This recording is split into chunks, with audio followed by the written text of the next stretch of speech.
Ano kung sabihin mo sa korte, "Sorry, classified yan, hindi ko masasabi kung nasaan ang pera." Parang ang laki ng loob, no?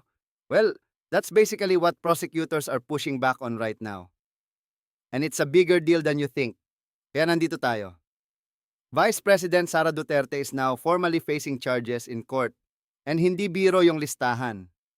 She's accused of culpable violation of the Constitution, graft and corruption, and betrayal of public trust. Lahat yan connected to allegations that she misused confidential funds while in office. These are verified facts. Nakasampa na ang kaso at nagsimula na ang prosecution na magpresenta ng ebidensya. Now, let's talk about what confidential funds actually are. Kasi ito ang sentro ng lahat. Confidential funds are public money, taxpayer money, that government offices can use for sensitive purposes. The keyword there, public, as in, it came from us, the Filipino people. The funds are called confidential because the specific details of how they're used don't always need to be disclosed. That's the legitimate purpose. But here's where it gets interesting. That protection over details does not mean the money can just disappear into thin air with no accountability. And that is exactly what the prosecution team is arguing. Their position is clear and on record. Confidentiality cannot be invoked as an excuse to improperly handle or keep public funds. Hindi pwedeng gamitin ang label na classified para protektahan ang sarili kung ang tanong ay, nasaan na ang pera?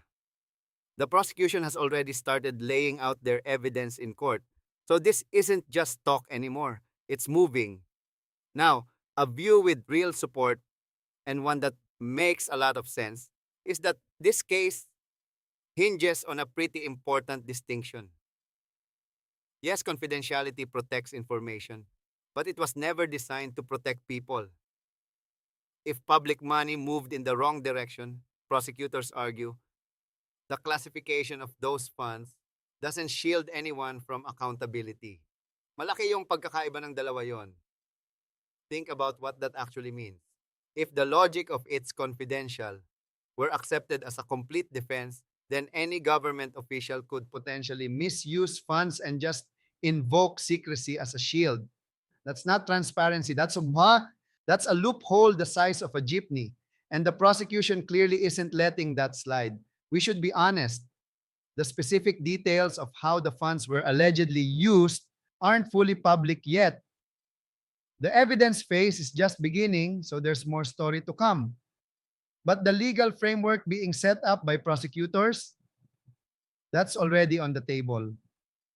So we started with that question mo, pwede bang itago ang pera sa likod ng salitang classified? Based on what prosecutors are arguing and what the law actually says, ang sagot ay isang malakas na hindi. The trial is just getting started. So let us know, do you think confidentiality claims should ever affect how public funds are audited?